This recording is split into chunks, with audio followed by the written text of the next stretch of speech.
6 months. That was all Admiral Isoroku Yamamoto had promised his emperor. 6 months to run wild across the Pacific before the American giant woke up.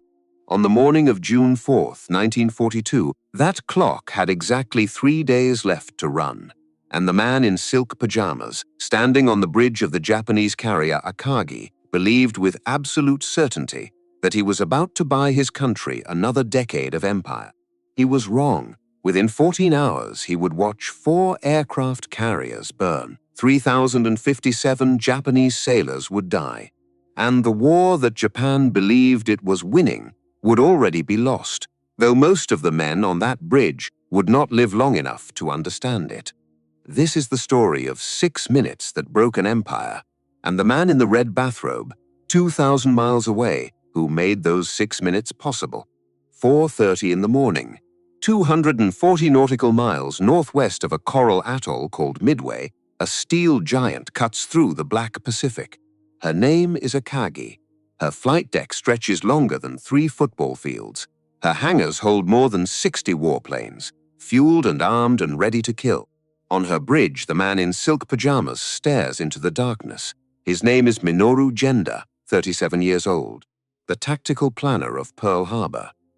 The man who 6 months ago drew up the strike that broke the American Pacific Fleet in 90 minutes. He should be down in the ready room, briefing the pilots. He should be walking the flight deck, checking the bomb loads. Instead, he stands here wrapped in silk, coughing into a handkerchief, his lungs raw with pneumonia.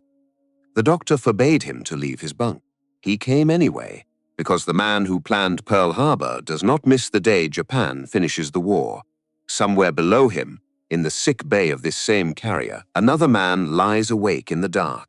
His stomach is bandaged. His appendix was cut out only days ago on this very ship, under emergency conditions. His name is Mitsuo Fuchida, 39 years old, the pilot who led the first wave over Pearl Harbor. The voice that sent the code signaling Japan had achieved surprise.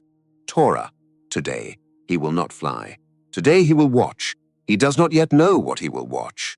The pre-dawn wind smells of aviation fuel and salt. On the flight decks of Akagi, Kaga, Soryu, and Hiryu, 400 deck crews work in choreographed silence. Zeros, Kates, Vals, 108 aircraft, engines coughing to life in the dark. Vice Admiral Chuichi Nagumo watches from Akagi's bridge, 55 years old, a torpedo specialist by training, a surface warfare officer given command of the most advanced carrier force on Earth, because seniority demanded it, not because he understood aircraft. His face is calm, his hands are still, but behind him, in the shadow of the bridge, his Chief of Staff Rear Admiral Ryunosuke Kusaka watches him watching. 49 years old, the man who tried to warn against this operation and was overruled. The launch order comes at 0430. Engines roar, Zeros lift into the darkness. Kates lumber after them, loaded with bombs. Vals follow. One after another, 108 aircraft climb into a sky the color of ink. The strike leader is Lieutenant Yoichi Tomonaga, 30 years old. He wears the calm of a man who does not expect resistance. None of them expect resistance, because in 6 months of war, this fleet has not lost. They sank the American battleships at Pearl Harbor. They burned the British at Singapore. They shattered the Dutch in the Java Sea. They chased the Royal Navy out of the Indian Ocean. They took the Philippines, they took Wake Island, they took Guam, Hong Kong, Malaya, Burma. Their empire now spans 20 million square miles of ocean and jungle and city. They are the most powerful carrier force ever assembled by any nation in history, and they are absolutely, catastrophically wrong about what is waiting for them. Because 2,500 miles to the east, in a windowless basement beneath the 14th Naval District headquarters at Pearl Harbor, a man in a red bathrobe and carpet slippers has been reading their mail. His name is Joseph Rochefort, 42 years old, officer in charge of Station HYPO. He works 20 hours a day. He eats sandwiches at his desk.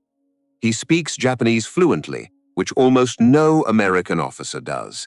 He wears the bathrobe because the basement is freezing, and the slippers because his feet hurt from standing over cryptographic tables for weeks without sleep. By May of 1942, Rochefort and his team of cryptanalysts are reading between 15 and 20% of every Japanese naval message intercepted. It is not enough to see the whole plan. It is enough to see the shape of it, and the shape looks like a trap. Japanese messages keep mentioning a target. They call it AF. Rochefort believes AF is Midway.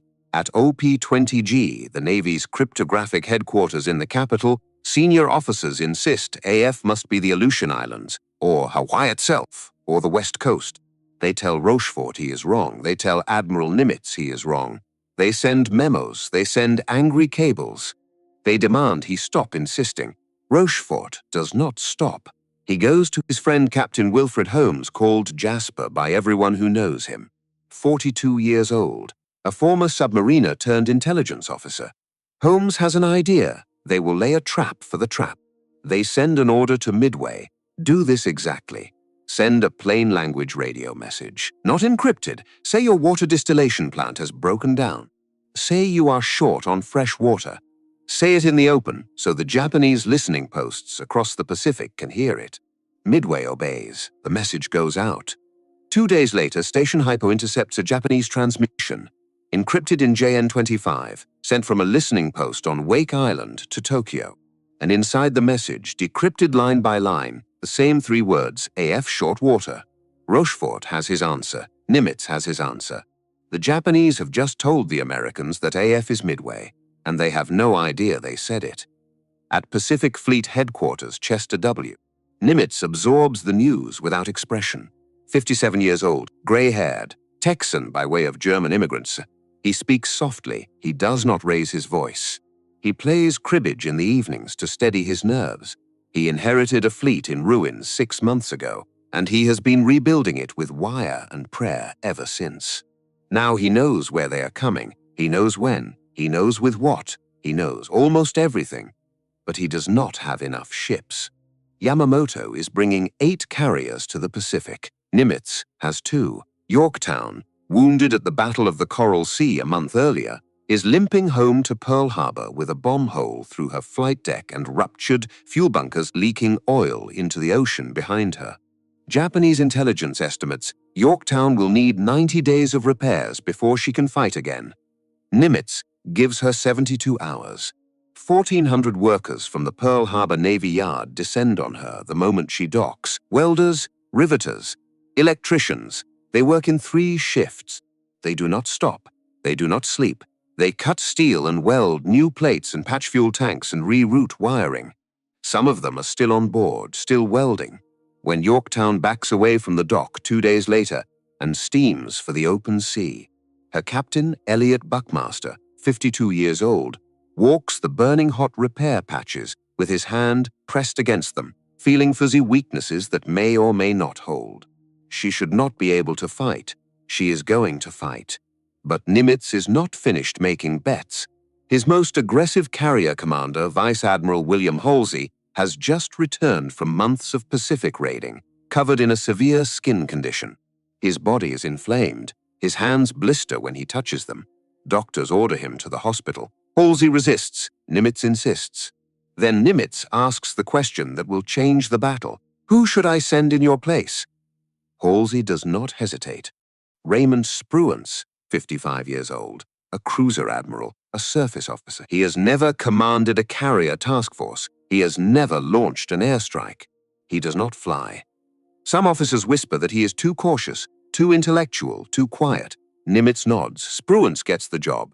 2 of America's 3 carriers at Midway will be commanded by a man who has spent his entire career pretending aircraft did not exist.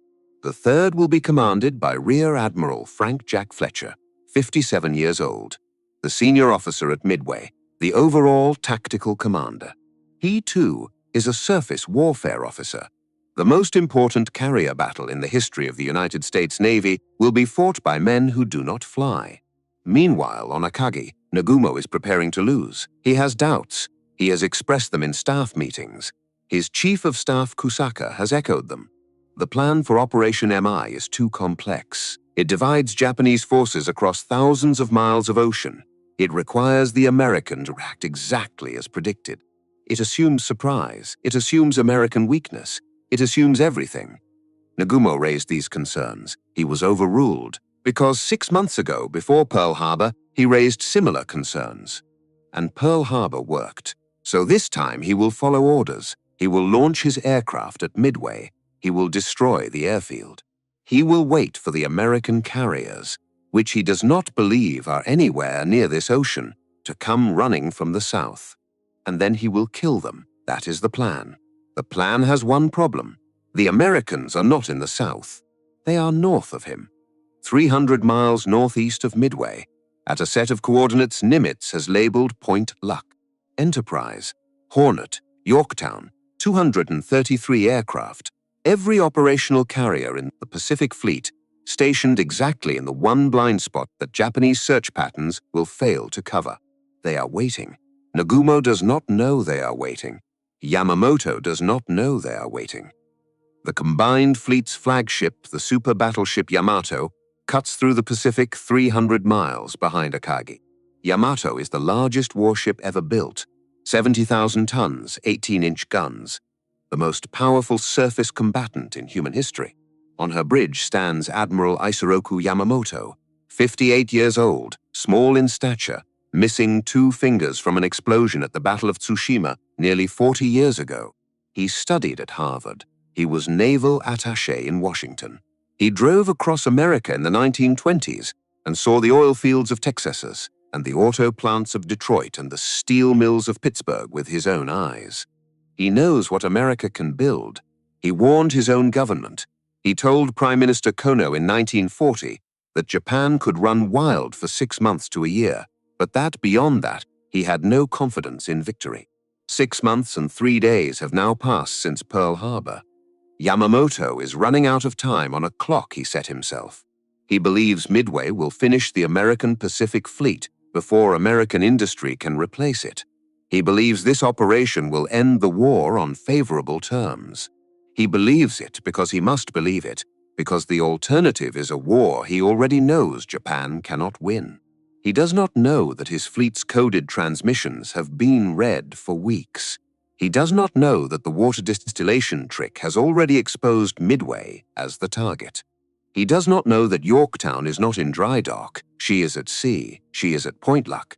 She is loaded, armed, ready. He does not know any of this. He is about to launch a trap that has already been sprung on him. Below decks on Akagi, ordnance crews wrestle with bombs and torpedoes. The reserve strike aircraft, held back from the Midway attack, are being armed for their designated mission, attacking any American surface fleet that might appear. Torpedoes hang beneath Kate bombers. Armor-piercing bombs sit fused beneath valves. Nagumo has ordered this arrangement based on the assumption that American carriers are not present. He has also ordered his air group commanders to prepare, if needed, to rearm these aircraft with fragmentation bombs in case a second strike on Midway is required. This arrangement will become the most catastrophic ordnance decision in the history of naval aviation, but that is hours away. For now, in the darkness before dawn, the 4 Japanese carriers steam south. Their radars scan empty water. Their lookouts see empty sky. Their intelligence officers report empty threat boards. Only 7 scout planes are launched. Doctrine calls for 22.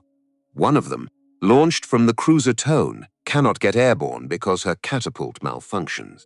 She launches 30 minutes late. That 30-minute delay will contain the coordinates of the American fleet. Nagumo does not know this yet. He will know it at 0728, when the delayed Tone Scout finally sights 10 identified American surface ships and reports them by radio. He will know it too late. At 0430, none of this has happened. Only the launch, only the confidence, only the belief that this operation will end like the others. Cleanly, efficiently, on schedule. At Pearl Harbor in his basement office, Joseph Rochefort has finally allowed himself to sleep. He collapses on a cot in his bathrobe. He does not remove the bathrobe. He has not removed it in 3 weeks. Above him, in the map room at Pacific Fleet Headquarters, Edwin Layton is briefing Nimitz. 39 years old, Nimitz's intelligence officer, Rochefort's closest friend in the Navy. He has been the bridge between HYPO decrypts and the Admirals' decisions for months. He points at a set of coordinates northwest of Midway. "Sir, the Japanese will attack from that bearing at approximately 0600 on June 4th. Nimitz studies the chart. "You are certain?" "I am certain." The Admiral says nothing for a moment, then he nods. "Have the fleet ready."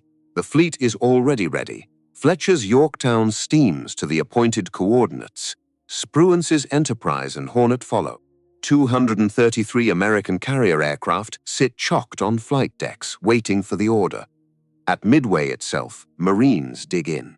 Wildcat fighters and Devastator torpedo bombers and Dauntless dive bombers and Vindicators and even elderly Buffalo fighters and lumbering B-17s sit on the airstrip, fueled and ready.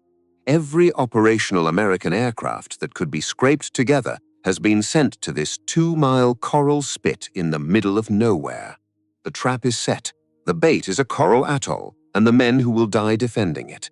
The hunter is a Japanese admiral who does not know he is the prey. A war planner in silk pajamas, a carrier surgeon still leaking blood through his abdominal bandages, a pneumonia patient too weak to leave his bunk, a cruiser admiral turned carrier commander, a codebreaker in a red bathrobe, a battleship admiral who knows his country cannot win, a repair yard that performed the impossible in 72 hours. All of them are converging on a single point of ocean. All of them are about to collide. And in 14 hours, 3,000 men will be dead. 4 Japanese carriers will be at the bottom of the Pacific, and the myth of Japanese naval invincibility will sink alongside them.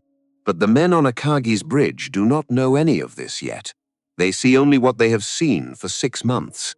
A dark ocean, an empty horizon, and the certainty of another victory. 054 twin-engine PBY Catalina flying boat drones over the empty Pacific at 8,000 feet. Her pilot, Lieutenant Howard Adey, squints through the morning haze. 2 Japanese carriers, escort vessels stretching to the horizon. A forest of masts and gun barrels, his radio crackles to life. Enemy carriers, 2 words, sent in the clear.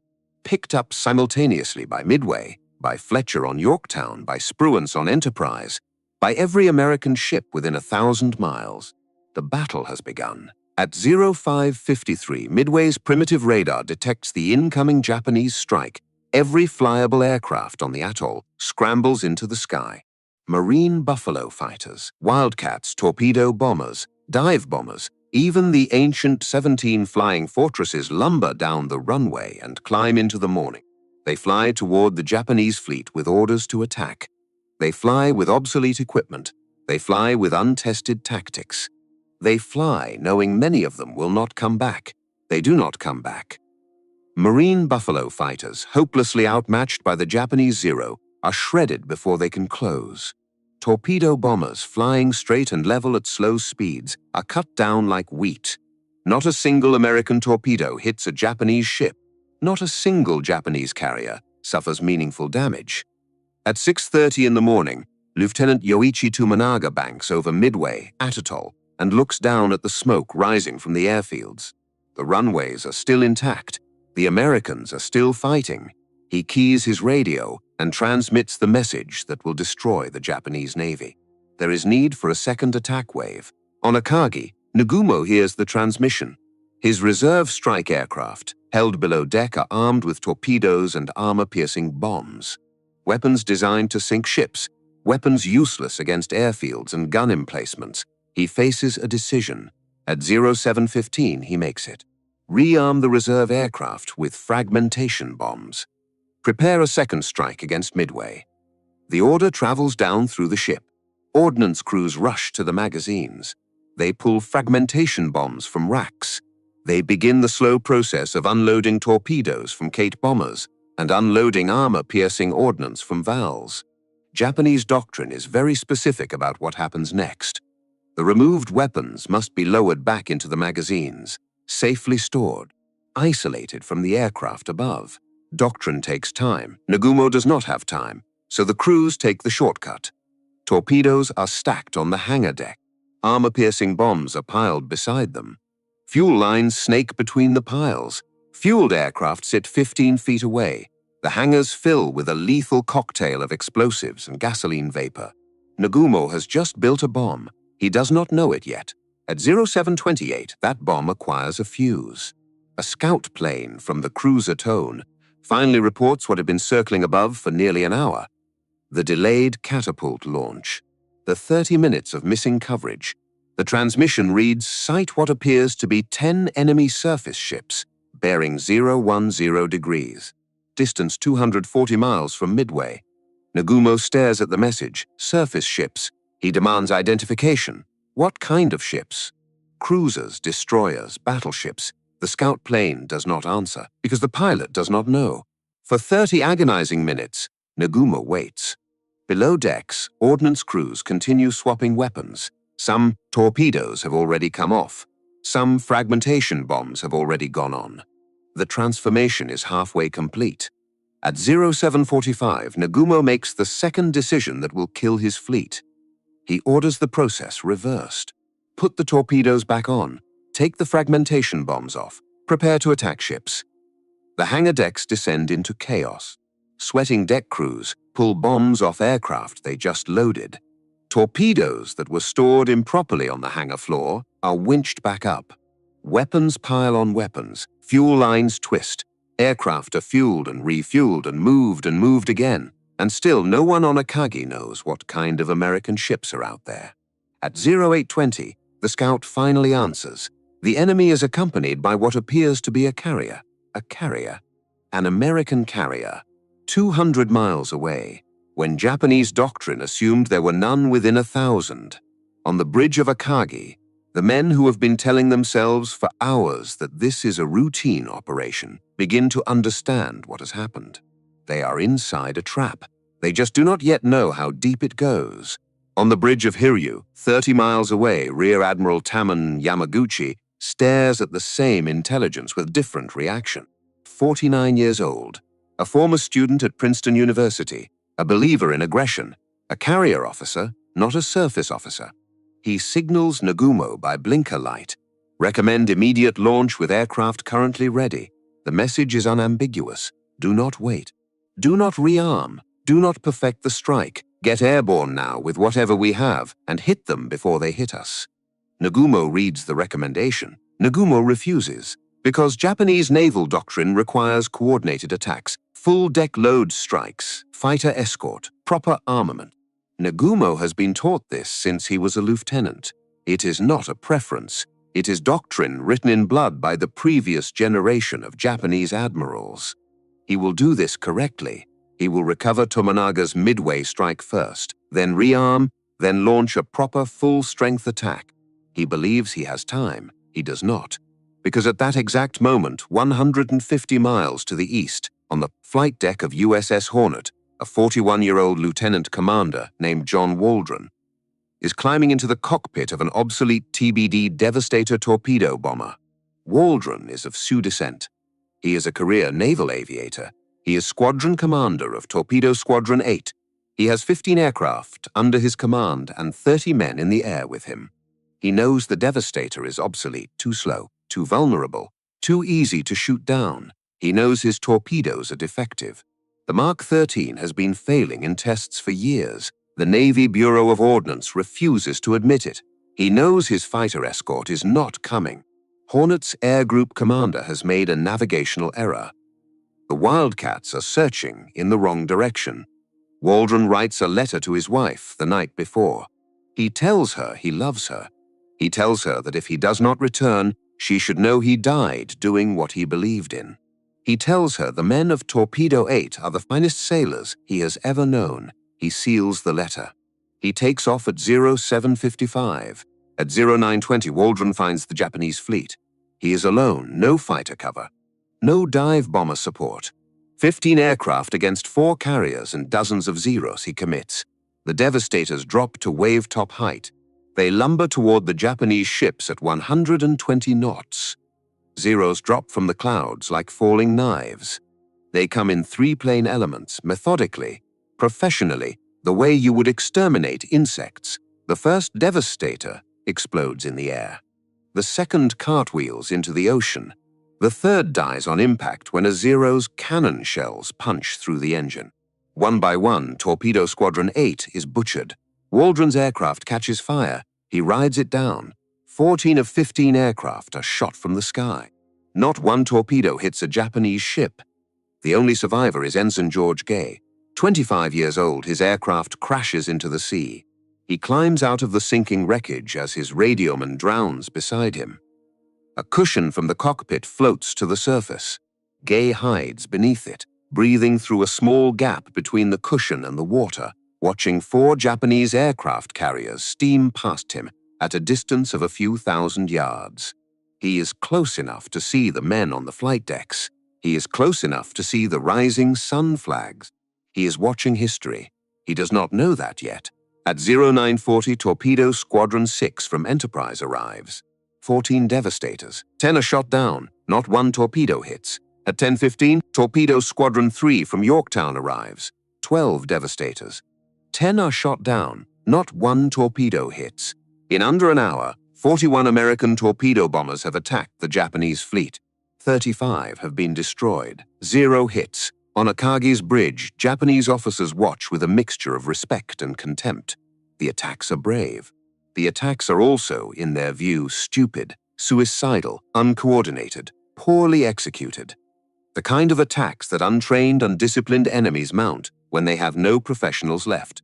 They record in their action reports that American aviation is even worse than they had feared. They are wrong about what they are seeing. They are seeing the greatest tactical accident in the history of naval warfare. Because every Japanese Zero, every single fighter aircraft in the combat air patrol has been drawn down to sea level to slaughter the torpedo bombers. They are strafing wreckage. They are dogfighting at 50 feet above the waves. They are burning fuel. They are exhausting ammunition. And they are not looking up. 20,000 feet above them, an American lieutenant commander is finding the Japanese fleet by accident. His name is Clarence Wade McClusky, 40 years old. He turned 40 exactly 3 days ago. He is the air group commander of USS Enterprise. He has spent most of his career flying fighters. He has been flying dive bombers for less than a year. He does not know where the Japanese fleet is. He was told to intercept them at a set of coordinates that turned out to be wrong. He arrived at those coordinates. He found empty ocean.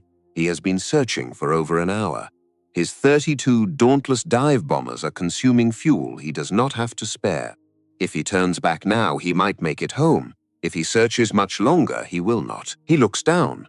He sees a wake, a single thin white line cutting north across the empty ocean. At the head of the wake is a Japanese destroyer. She is the Arashi. She has spent the last hour trying to sink the American submarine USS Nautilus. She is now racing at flank speed to rejoin the Japanese carriers. McClusky does not know any of that. He knows only that a Japanese destroyer moving that fast in that direction must be going somewhere important. He follows her. For 20 minutes, 32 American dive bombers trail a single Japanese destroyer across the empty Pacific. At 10:20 in the morning, Wade McClusky looks down and sees them. 4 aircraft carriers, turning into the wind, preparing to launch a full deck strike. He blinks. His fuel gauges bleed toward empty. He raises his radio and calls the strike. At almost exactly the same moment, from a different direction, 32 Dauntless dive bombers from Yorktown appear over the Japanese fleet. Their commander is Lieutenant Commander Maxwell Leslie, 39 years old, a methodical man. A professional, he arrived exactly on time at exactly the right place because his squadron did everything correctly. 2 American strike groups from 2 different directions, arriving over the Japanese fleet within seconds of each other. By accident.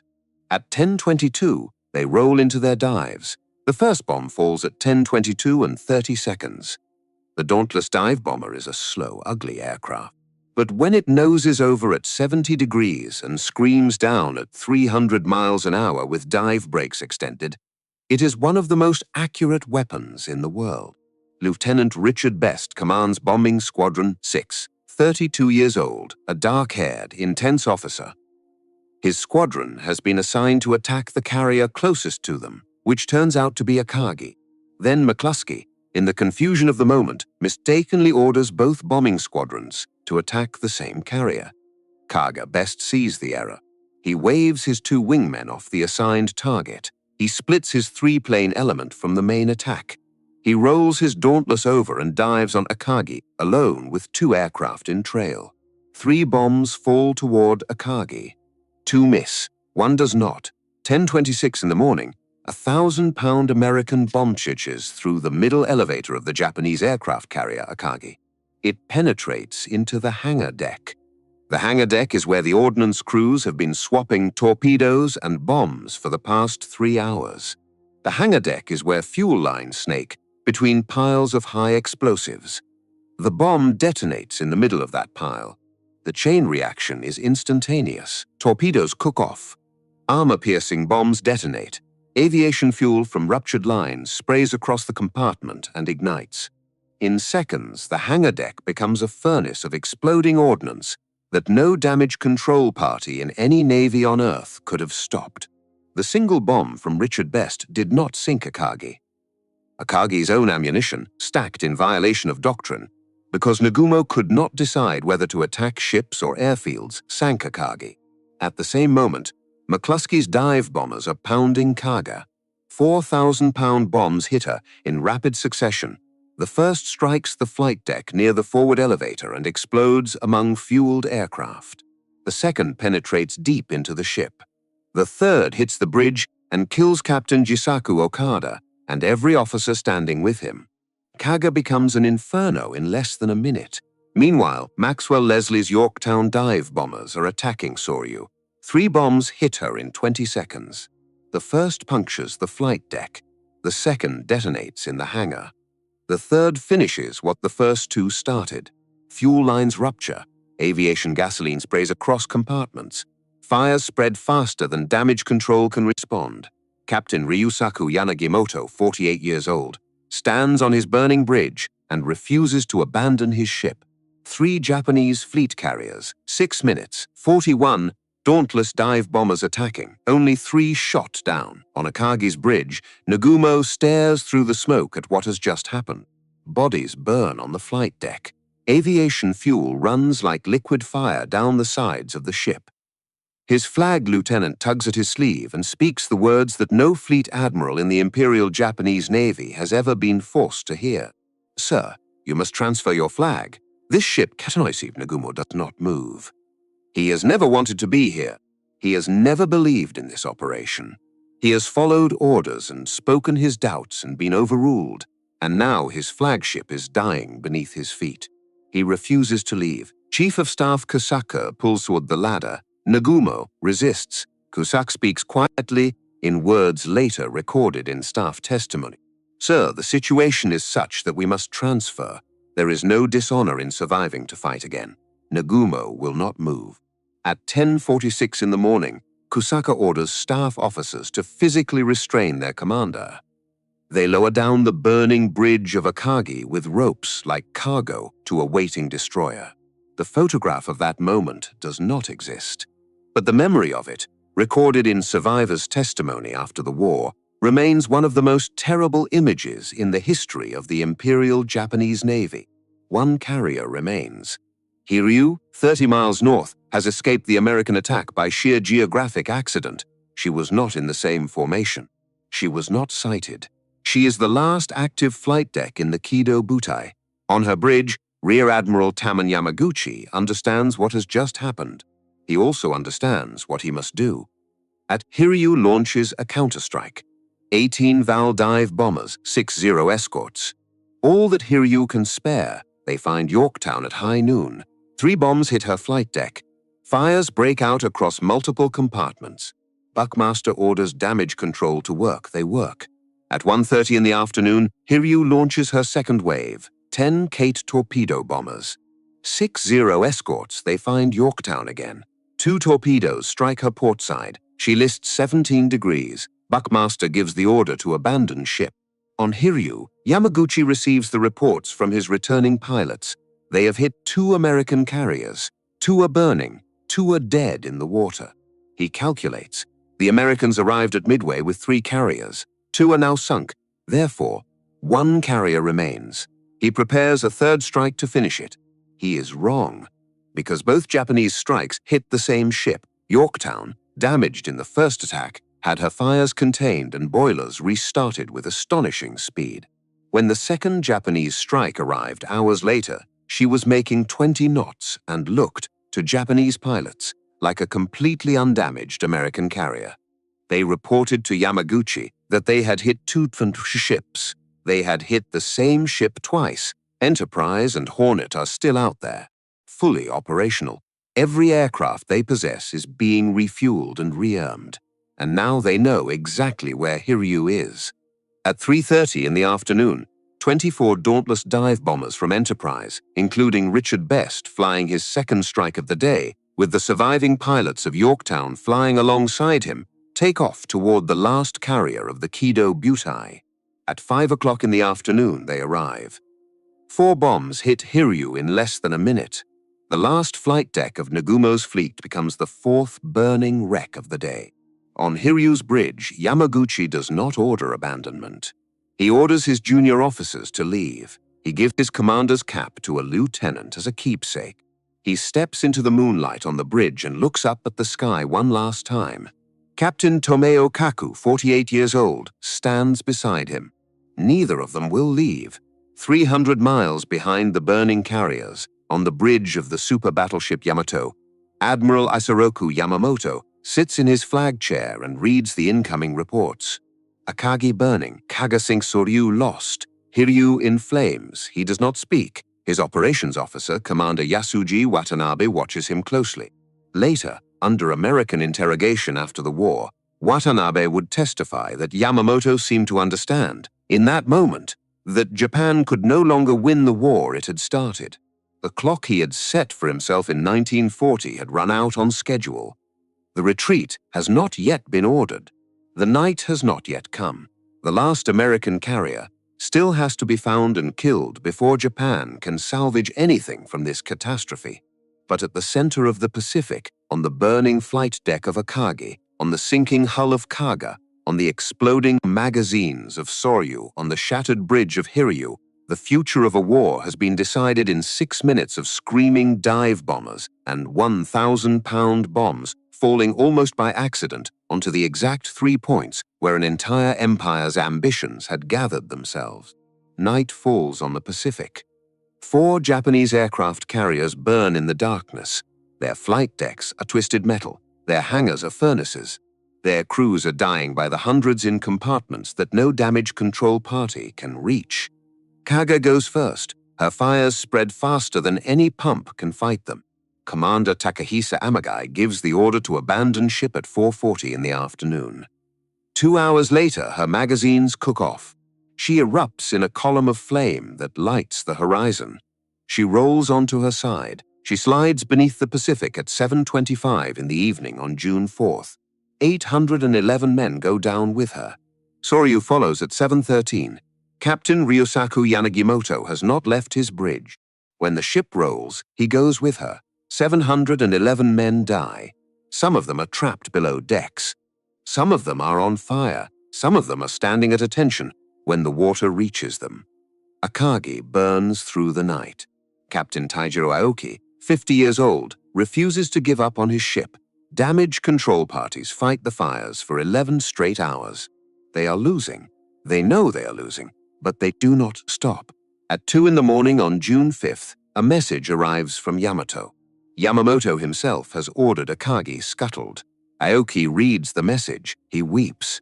At 4:50 in the morning, Japanese destroyers close on the burning hulk of the carrier that led the strike on Pearl Harbor 6 months earlier. They fire 4 Type 93 torpedoes into her hull. Akagi rolls at 5:20 in the morning. She takes 267 men with her. Hiryu goes down last. On her burning bridge, Rear Admiral Taman Yamaguchi has already made his decision. He orders his junior officers to abandon ship. He forces them into the boats. He removes his own commander's cap and gives it to a young lieutenant with instructions to return it to his family. Captain Tomeo Kaku stands beside him. Neither man moves. Yamaguchi looks up at the moon. He speaks a few quiet words to the officers who are leaving. He asks them to convey his final salute to the Emperor. He apologizes for failing. Then he turns his back. At 5:10 in the morning on June 5th, The destroyer Makigumo fires a single torpedo into Hiryu's port side. She rolls slowly. She sinks with 416 men aboard. Yamaguchi and Kaku are among them. On the bridge of Yamato, 300 miles behind the burning carriers, Admiral Yamamoto sits in his flag chair and does not sleep. His operations staff proposes a night surface engagement. The battleships of the combined fleet are the most powerful surface warships on Earth. If they can close with the American carriers under cover of darkness, they can destroy them with gunfire. Commander Yasuji Watanabe runs the numbers.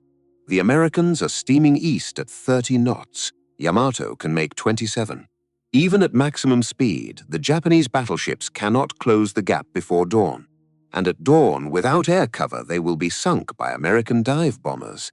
Yamamoto listens. He does not speak for a long time. At 11:55 on the night of June 4th, he issues the order.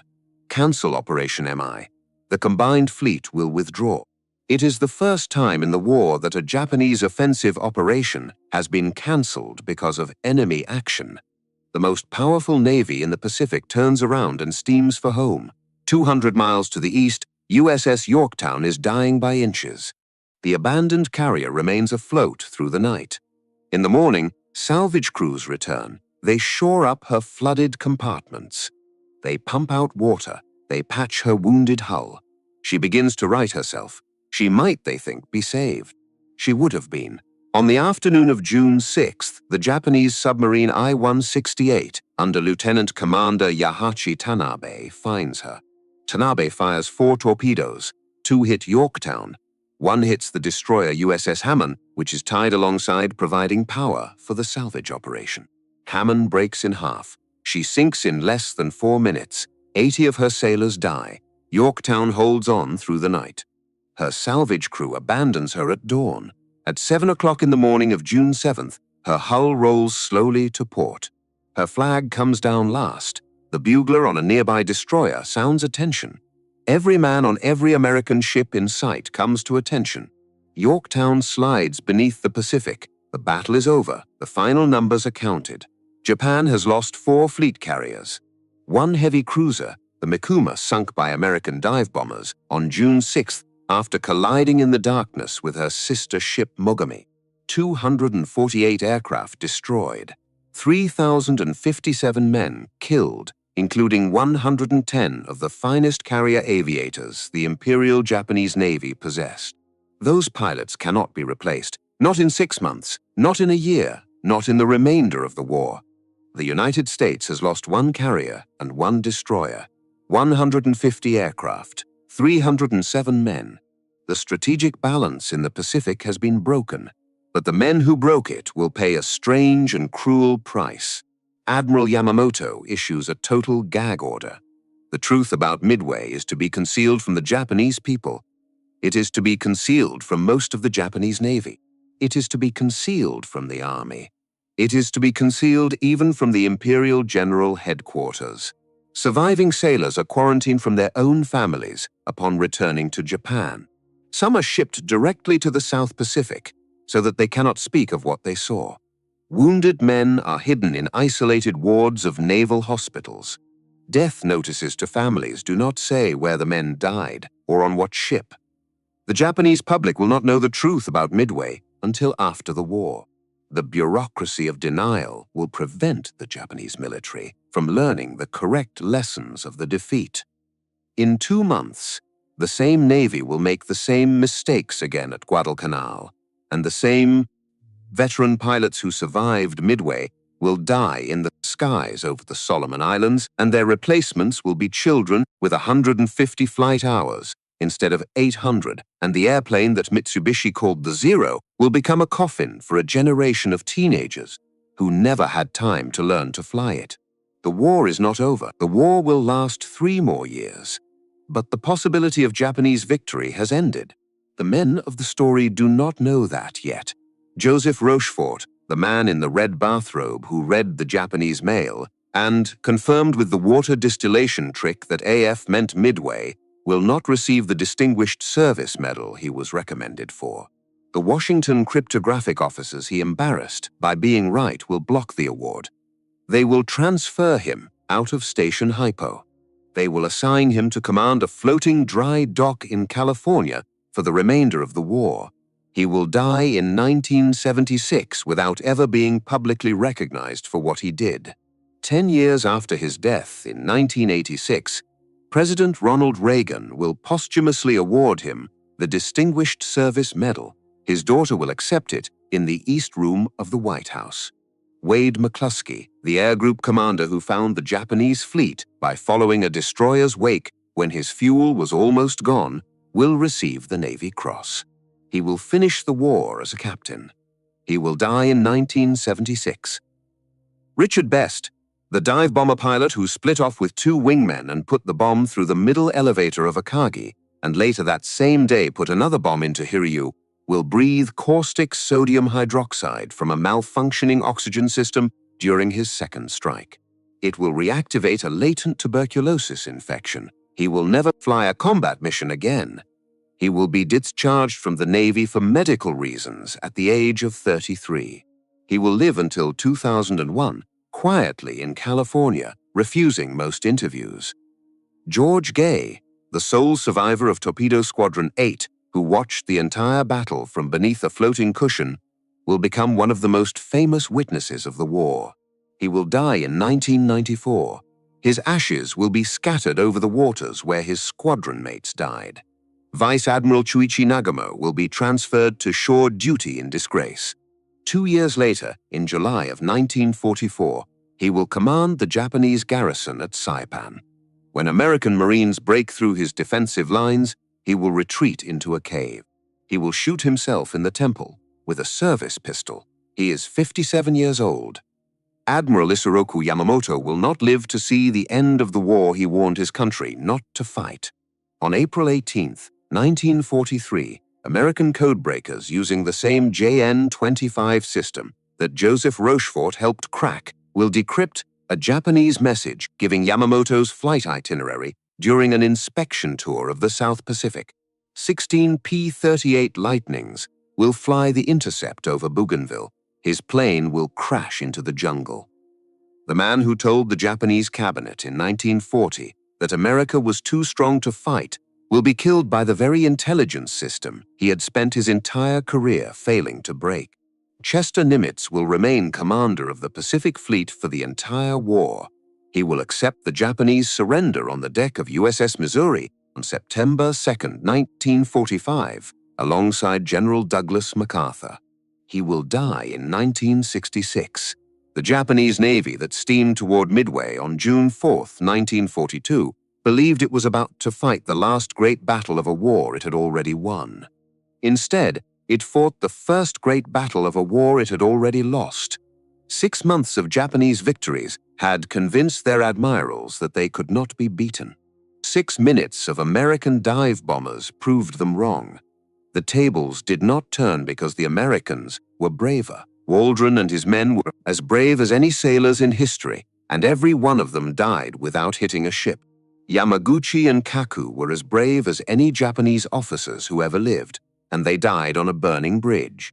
The tables turned because a man in a red bathrobe read the mail. The tables turned because 1,400 welders worked for 72 hours without sleep. The tables turned because a torpedo officer commanding a carrier fleet could not decide whether to attack an airfield or a ship. The tables turned because 38 forgotten torpedo bomber pilots pulled every Japanese fighter down to sea level so that a lost dive bomber commander could find 4 carriers with the fuel he had left. They did not know they were doing it. They did not know any of it. They only knew the roar of the engines and the smell of the fuel and the weight of the bombs and the black ocean rising up toward them at 300 miles an hour. And when the smoke finally cleared over the Pacific, on the morning of June 7, 1942, one truth had been written into the sea forever.